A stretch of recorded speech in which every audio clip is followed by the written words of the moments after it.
Orcs in Warhammer 40,000 aren't one of the more intelligent races, and Grots are less intelligent than Orcs. So how would a smart Grot, maybe the smartest, view one of its more averagely intellectual brothers? In The Big Darker by Mike Brooks, Snaggy Littletooth, self-proclaimed Grot boss and self-believed prophet of Gork and Mork, shares his thoughts on Nizquick, Uthak Blackhawk's right-hand Grot.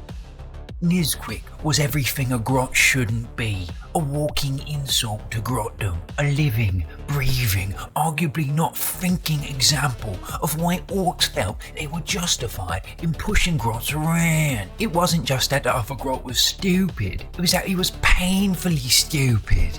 Nizquick lived in some fantasy world where everything was as it should be. He had no concept of the fact that Uthak clearly only kept him around so that he definitely knew the name of someone to blame for anything that went wrong. The fact that Uthak booted him around as he pleased, but didn't actually kill him, got filed with a cheery and imbecilic grin under "could be worse." Even more infuriatingly, Nizquick's stunning lack of intellect not only inured him against treatment that should have led him down the road of bitterness and hatred, but also made him almost impossible to insult. I slipped delicate knives of sarcasm or disparagement into my remarks, determined to needle Nizquick and make him realise how unpleasant his life was. But the git never noticed. Sarcasm was taken at face value and led to Nizquick trying to explain to me what he thought I misunderstood, or accepting it as a compliment and beaming.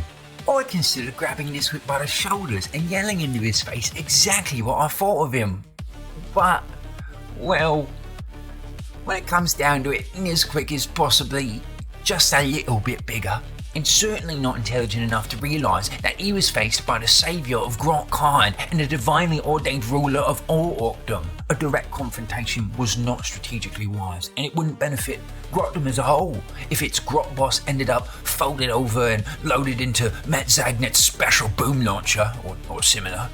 The final loogie of insult on the steaming, squig-dung pile of injury was realising I actually resented Nizquick. I envied him when I should have been viewing him with nothing more than contempt. Why was I doomed to live a life of misery and suffering thanks to realising the unfairness of my lot, when my companion, for lack of a better, more acerbic term, existed in a state of comparatively blissful ignorance?